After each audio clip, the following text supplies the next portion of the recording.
Hi, everyone.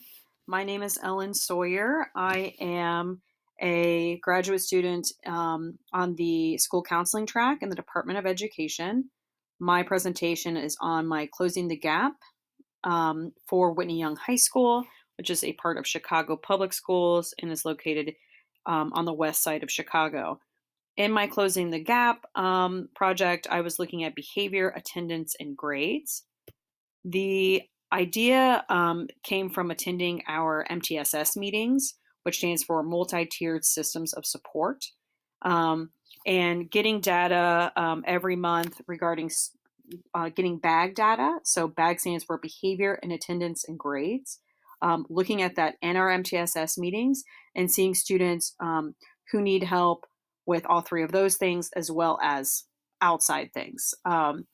And I had a conversation with our head of counseling at Whitney Young about the population of students who needed the most help.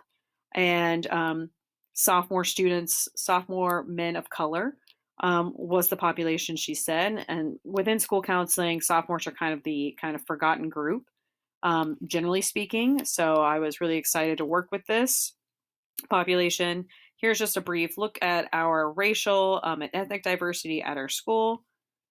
Um, I This is an overview of chronic truism. So 6.8% of students were chronically truant, 11% were chronically absent. Just for example, the ELA scores, which stands for English Language Arts, just a discrepancy between race and as well as gender within our school. So Black and Hispanic students are negative 2% from the rest of the school on ELA scores, and a negative 6% difference between females and males on ELA scores. Originally, I was planning to meet with 4 to 7 students weekly, um, and using bag report data, so looking at behavior, attendance, and grades, and looking with partnering with school partners. I'm going to go into a little bit more of this in this slide. So, in the videos that I made for this, I really wanted to focus on attendance because this could be a lot of videos. So, in this, I just introducing myself, talking about assessing, just asking assessment questions with them. These assessment questions are involved talking about their belief in themselves and succeeding, as well as their investment in school, their belief in their success in school, outside of school, and talking as well as the importance of attendance, looking at a bunch of data as well. Identifying social supports in the second video, and the third video talking about goals, SMART goals, and goal settings for the future. So this is just kind of what I just talked about for the interventions.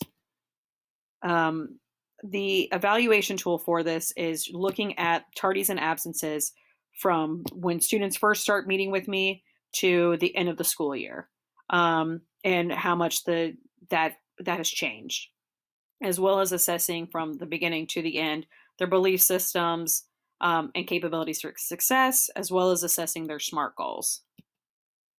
The idea was to have students reach 90% attendance, connecting students to social supports in school and outside of school, as well as increase feelings of self worth and self esteem. The idea in my dream scenario would be to develop a mentoring program with junior males who are identified as leaders who are interested in working with sophomore males. That's my dream scenario. As well as if we are aware that this is a population that needs a lot of extra support, we can identify them from freshman year. So starting with sophomore year, really hitting the ground running with this group and kind of doing a check-in, check-out method with them. Um, Talking about grades. Really, an ounce of prevention is worth a pound of cure.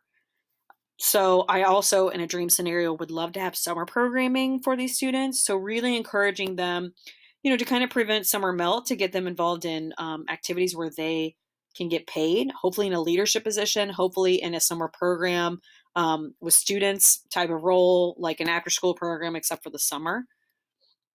And this is my bibliography. And thank you so much for watching. I appreciate it.